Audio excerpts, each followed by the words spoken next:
अस्सलाम वालेकुम। तो बात करते हैं जी शिफा इंटरनेशनल हॉस्पिटल के बारे में। अब आपको पता है शिफा इंटरनेशनल हॉस्पिटल आजकल बड़ा न्यूज़ में चल रहा है क्योंकि इमरान खान को वहाँ शिफ्ट करने की बातें की जा रही हैं। लेकिन आज जो हम बात करेंगे भाई कि अगर आपने शिफा इंटरनेशनल हॉस्पिटल ही ख़रीद लिया होता, ठीक है, अब चाहे आप इमरान खान को पसंद करें और चाहे उसके लिए आप हॉस्पिटल ही ख़रीद लें, सर आपके लिए मतलब हॉस्पिटल कुर्बान, या आप एज ए इन्वेस्टर देखें कि भाई अगर आपने शिफा इंटरनेशनल हॉस्पिटल के शेयर्स खरीदे होते तो क्या हालात होते हैं। ठीक है, तो हम बात करेंगे अगर 2021 के अंदर आपने 1 लाख रुपए इसके अंदर इन्वेस्ट किया होता तो आज आपके पास कितने पैसे होते। ठीक है, अब पहले तो ये समझते हैं कि शिफा इंटरनेशनल हॉस्पिटल कब आया, कैसे हुआ। तो भाई 1985 के अंदर डॉक्टर ज़हीर अहमद थे, ठीक है, वो अपने कुछ दोस्तों के साथ बैठे न्यूयॉर्क के अंदर बात कर रहे थे। उन्होंने एक कॉन्सेप्ट पेश किया कि भाई पाकिस्तान के अंदर भी इंटरनेशनल तर्ज का एक हॉस्पिटल बनाना चाहिए, ठीक है, जिसके शेयर्स मार्केट में अवेलेबल हो, सब कुछ बातें ना। तो 1987 के अंदर फिर जो है इसे एक प्राइवेट कंपनी के तौर पे क्या कहते हैं उसे रजिस्टर कराया गया और ज़मीन खरीदी गई इस्लामाबाद के अंदर। फिर 1989 के अंदर जो है इसको एक पब्लिक कंपनी के तौर पे क्या कहते हैं उसे स्टार्ट कर दिया गया कि इसको स्टॉक मार्केट पे लिस्ट करवा दिया गया। ठीक है, फिर 1989 से आगे का सफ़र तो खैर चलता ही रहा है। तो अभी इस वक्त जो है आज की बात की जाए तो कि जो पाकिस्तान की 100 बड़ी कंपनियां हैं जिसे हम KC 100 कहते हैं, उसके अंदर भी शिफा इंटरनेशनल हॉस्पिटल आता है। ठीक है, यानी कि 100 बड़ी कंपनियों में शुमार किया जाता है और इसके शेयर्स इस वक्त आप स्टॉक मार्केट पर ख़रीद सकते हैं। ये एक जिसका सेक्टर है बेसिकली फार्मास्यूटिक्स और हेल्थ केयर में आता है और इसका जो नाम है वो शिफा के नाम से स्टॉक मार्केट पे अवेलेबल है। ठीक है, इसके इस वक्त 63.2 शेयर्स मिलियन शेयर्स अवेलेबल हैं। ठीक है, जिनमें आप भी अगर चाहें तो पैसे लगा के तो इनमें कुछ शेयर्स ओन कर सकते हैं। तो हम जो बात करने वाले हैं कि जी हमने अगर 1 लाख रुपया लिया होता, ठीक है, और हमने 2021 के अंदर इसमें डाल दिया होता, ठीक है, जनवरी के अंदर स्टार्टिंग में डाल दिया, ठीक है, उस वक्त जो आपकी शेयर की प्राइस चली थी वो थी तकरीबन 196.46 रुपीज़। ठीक है, आपने 1 लाख रुपए डाला और आपको तकरीबन 509 शेयर मिले। तो ओवरऑल जब आपने पहले साल की जर्नी की बात करें ना तो आप देखेंगे कि आपकी अमाउंट ग्रो तो क्या ही करनी, उल्टा थोड़ी सी नीचे आ गई। ठीक है, और इसके अलावा लेकिन एक बात अच्छी हुई कि उस साल शिफा ने तकरीबन 2% के बोनस शेयर्स अनाउंस किए। ठीक है, यानी कि अगर आपके 100 शेयर हैं तो 2 शेयर उसने अपनी तरफ से मुफ्त में दे दिए। तो आपके पास जो टोटल नंबर ऑफ शेयर्स अब हो जाते हैं वो 509 से बढ़ के 519 हो जाते हैं। पहले साल के अख्ताम तक बजाय आप पॉजिटिव के जाने के ऑलमोस्ट आप नेगेटिव चले जाते हैं, यानी कि 2% बजाय उस साल का पॉजिटिव रिटर्न के वो नेगेटिव रहता है। अब मैं आपको दिखाना यही चाहता हूँ कि जो इन्वेस्टिंग की जर्नी है ना वो कैसी होती है। इट्स नॉट लाइक कि वो हमेशा ही सरब्स बाग होती है। पहले साल में जो आपने पैसा डाला वो साल के एंड तक पहुँचते पहुँचते बजाय पॉजिटिव के वो नेगेटिव में चला गया। ठीक है, तो इसी जर्नी को अगर हम आगे मजीद कंटिन्यू करते जाते हैं तो आप देखेंगे कि अगले साल में जो है वो एक अच्छा काम ये हुआ कि जो आपकी शेयर की प्राइस थी वो तो मज़ीद गिर गई। ठीक है, लेकिन इसने डिविडेंड दिया। ठीक है, तकरीबन इसने जो डिविडेंड दिया वो 1.5 रुपये का डिविडेंड दिया इसने मई के अंदर, फिर इसने तकरीबन 1.5 रुपये का डिविडेंड दोबारा दिया अक्टूबर के अंदर। अब देखिए यहाँ पे एक चीज़ अच्छी इंपॉर्टेंट होती है कि जो स्टॉक्स होते हैं ना वो अगर डिविडेंड दे देते हैं तो उसमें ये होता है जो इन्वेस्टर है जिसके पास वो शेयर मौजूद है उसको शेयर बेचना नहीं पड़ता, कुछ ना कुछ प्रॉफिट उसकी जेब में आ जाता है। ठीक है, तो अगर हम एज अ पोर्टफोलियो ओवरऑल की बात करें तो हमने कहाँ 1 लाख रुपए लगाया था, हमारा पोर्टफोलियो के जो पैसे हैं वो स्टॉक गिर के नीचे जाया जा रहा है और हमारी जो टोटल पोर्टफोलियो है वो सिर्फ 57,000 रह गया। ठीक है, और हम तकरीबन अपने पोर्टफोलियो से जो इतना पैसा हमने डाला है उसमें -43% चल रहा है। ठीक है, लेकिन फिर भी अच्छी बात क्या हुई कि कंपनी ने डिविडेंड दिया जो कि हमारे बैंक अकाउंट में गिर गया आके। ठीक है, और डायरेक्ट पैसा समझें कि पर शेयर के पीछे आपके 3 रुपये आ गए 1 साल के एंड तक, जो कि आपको शेयर बेचे बगैर आपको लॉस में बेचना कुछ नहीं पड़ा। ठीक है, फिर अगर हम बात करें तो उसके बाद अगर आप देखें तो 2023 के बाद 24 में भी कोई खास ग्रोथ नहीं आई, सेम प्राइस ऊपर नीचे चलती रहती है। तो अगर हम 2024 के अख्ताम पे बात करें तो जो आपके पास पोर्टफोलियो के हालात हैं वो ये कि इस वक्त आप नेगेटिव में बैठे हुए हैं। ठीक है, अब SIP और लमसम की बात हमने कर ली कि भाई अगर आप SIP करते हैं तो आप ये पूरी साइकिल्स के अंदर एवरेज आउट कर लेते हैं, फिर आपको फ़र्क नहीं पड़ता कि आप चाहे मार्केट में इस जगह पे एंटर हों या आप इस जगह पे एंटर हों या इस जगह पे एंटर हों, फिर वो आपको एवरेज ले रहे होते हो हर महीने अगर आपने थोड़े थोड़े डालने हैं। लेकिन अगर आप लमसम में डालते हो तो होता क्या है कि फिर मैटर ये करता है कि आपकी एंट्री कहाँ पर, आपने पैसा डाला किस वक्त है, कि स्टॉक मार्केट उस वक्त किन हालात में थी। ठीक है, अब क्योंकि हम एज अभी तक जो चल रहे हैं वो लमसम की अमाउंट में चल रहे हैं, तो लमसम के अंदर ये सिचुएशन है कि आपने क्योंकि 2021 की शुरुआत में डाला उस वक्त मार्केट ऊपर थी, फिर उसके बाद ये शेयर नीचे गिर गया और इस वक्त 2024 के बाद आते आते तकरीबन 1 2 3 साल के बाद भी आप माइनस में बैठे हुए हैं, -25 में। ठीक है, लेकिन अब कहानी क्या है कि स्टॉक मार्केट में जो कंपाउंडिंग है उसमें पता नहीं चलता कि किस वक्त मार्केट शूट करती है। ठीक है, तो अगर आप देखें 2025 के जब जनवरी की बात करें तो 2025 के जनवरी के अंदर इसकी शेयर की प्राइस है वो शूट करके 406 रुपये पे आ जाती है। ठीक है, इसका मतलब क्या हुआ कि आपका जो अब तक का रिटर्न है वो 121% है।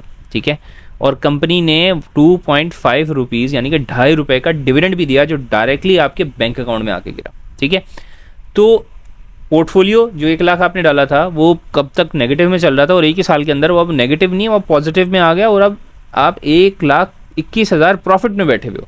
सही है, तो अगर हम यही बात करें, ठीक है, इसको हम मज़ीद आगे लेके चलें तो आप देखेंगे कि स्टॉक की जो प्राइस है वो अभी तक की अगर हम बात करते हैं, हमारे पास जो पीक इसने टच किया था वो 2025 के करीब किया था। ठीक है, उसके बाद काफ़ी हद तक नीचे आया है। इस वक्त भी अगर आप देखें ना तो पीक से तकरीबन 19% नीचे आ चुका है। अगर इसको आप इस पीक पे बेचते हैं तो तकरीबन 3.5 लाख का प्रॉफिट होता, उस वक्त 615 की प्राइस पे बिक जाता ये।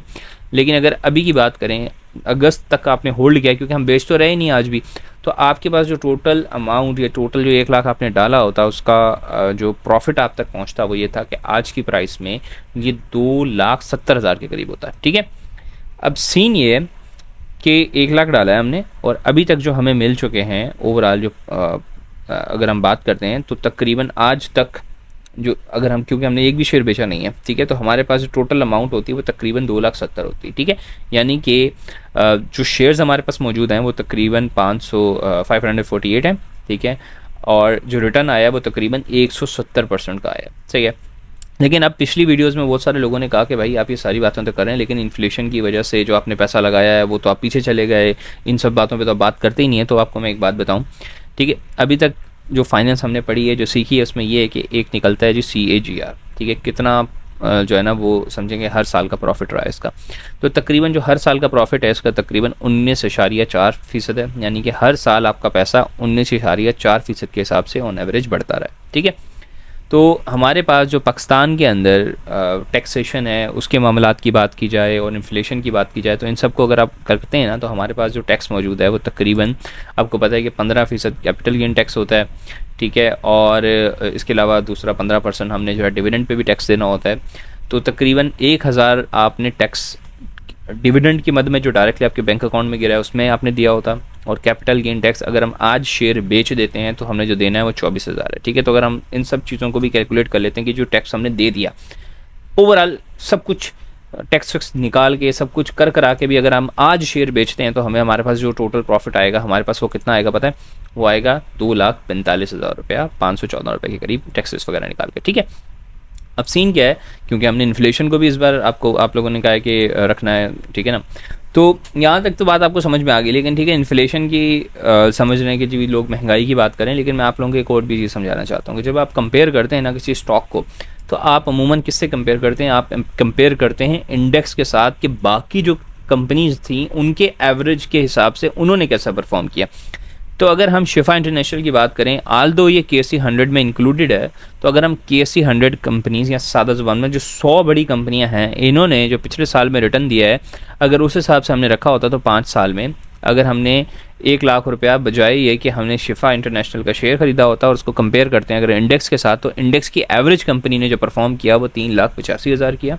ठीक है, और हमारे पास जो शिफा इंटरनेशनल है उसने हमें ओवरऑल जो प्रॉफिट निकाल के दिया वो तकरीबन 2,70,000। ठीक है, 1,02,70,000 पे चला गया।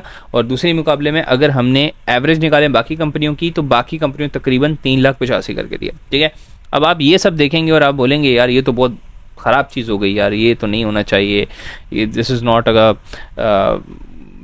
Good thing. ठीक है ना, इस तरह नहीं करना चाहिए हमें ना, तो ये तो KSE से बहुत नीचे चला गया। और एज ए एग्जाम्पल भी अगर हम देखें तो शिफा international is not a very कोई बहुत ज़्यादा ग्रोथ नहीं दिखाई इसने, लेकिन फिर भी बुरी ग्रोथ दिखाने के बावजूद कंपनी ने इन्फ्लेशन को बीट कर दिया। भाई अगर आपने पैसा घर पे रखा होता और उसके मुकाबले में आपने इस कंपनी में भी रखा होता, इसने इन्फ्लेशन को इतना बुरा परफॉर्म करने के बावजूद बीट किया। ठीक है, तो अगर हम इन्फ्लेशन की बात करें तो तकरीबन जो रफली इन्फ्लेशन चली है पिछले अरसे में, इस दौरान में वो तकरीबन एवरेज 15% के करीब रही है। ठीक है, और हमारे पास जो रिटर्न आया वो टैक्स वैक्स देने के बाद कितना है, 17.4।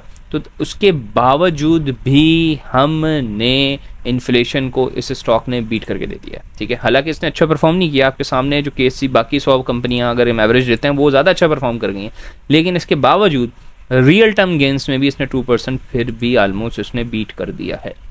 ठीक है, तो हम इससे जो लेसन मिलते हैं, ठीक है ना, उसमें पहला लेसन तो ये कि देखें रिटर्न आपके सामने इतना लंबा आपने वेट किया, समटाइम रिटर्न आ ही नहीं रहा था, कभी स्टॉक नीचे जा रहा था, कभी ऊपर जा रहा था, लेकिन सडनली स्टॉक ने आपने सामने परफॉर्म करके दिखा दिया। ठीक है, तो stock market that is why we से कि हमें पता नहीं होता कि कौन से साल में बूम आएगा, तो हम तभी इसलिए हमेशा कहते हैं कि हमें लॉन्ग टर्म में जाना है। सही है, पहला तो ये।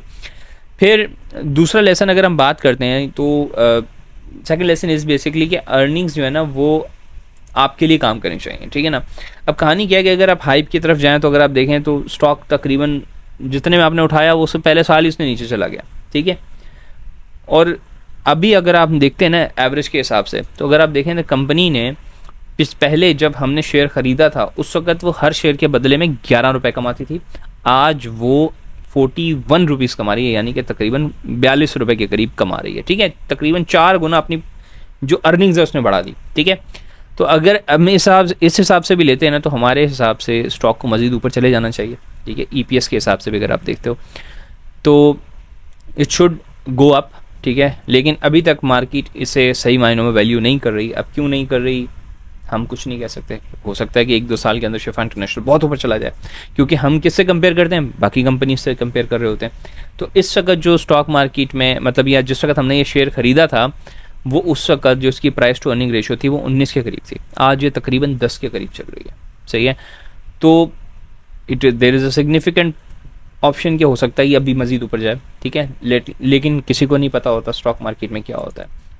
फिर इसी तरह अगर हम इसके लेसन 3 की बात करते हैं तो लेसन 3 जो हमारे पास है जी कि ये स्टॉक कभी भी डिविडेंड का स्टॉक था ही नहीं। ठीक है, इस stock was a very slow growing और कैपिटल टाइप का, क्योंकि hospital business is not a very profitable business, पहले बड़ा क्लियर बता दूं। अगर आप तरीके से हॉस्पिटल चलाते हो, ठीक है ना, हर चीज़ डॉक्यूमेंट करते हो, खांचे नहीं लगाते हो, तो hospitals are not a very profitable business.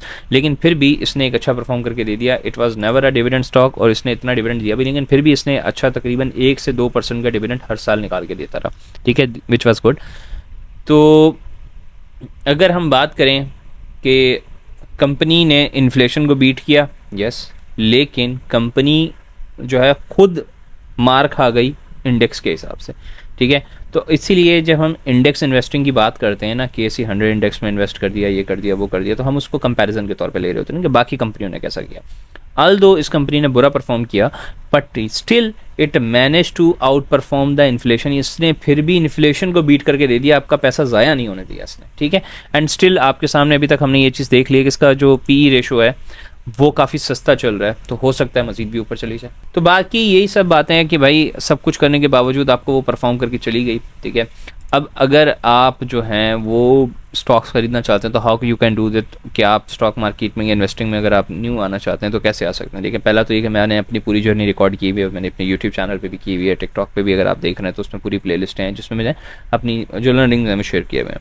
ठीक है, लेकिन अगर आपके पास टाइम कम है, कंस्ट्रेंड है, तो I would suggest you to go through a structured pathway, जिसमें मैंने अपनी मेहनत लगा के ऑलमोस्ट 8 मंथ से ज़्यादा हो चुके हैं हमें कंटिन्यूसली उस पर काम करते हुए।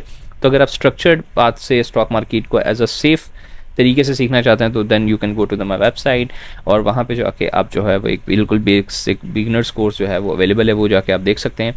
ठीक है, वहाँ से आपको स्टॉक मार्केट बिल्कुल जीरो से स्टार्ट कर दी जाएगी। बाकी दूसरा ये कि अगर ये पूरा जो सिनेरियो आपने देखा है अभी तक, इसमें डिटेल्स नंबर्स के बारे में और बाकी इस चीज़ को मज़ीद डिग इन करके डिटेल में जाकर सर्च करना चाहते हैं तो मेरी वेबसाइट पे जाइए, वहाँ पे जाके शिफा इंटरनेशनल सर्च कर लीजिएगा। उसमें पूरा आर्टिकल किस तरीके से ये नंबर्स निकाले गए, किस तरीके से ड्राइव हुए, क्या क्या लर्निंग्स हैं, मज़ीद डीप डाइव करके आपको आर्टिकल मिल जाएगा, वो आप जाके देख सकते हैं। तो that would be good for you अगर आप लर्निंग के पर्पज से भी देखना चाहते हैं। So that's all, this is मैं साइनिंग ऑफ। अल्लाह हाफिज़।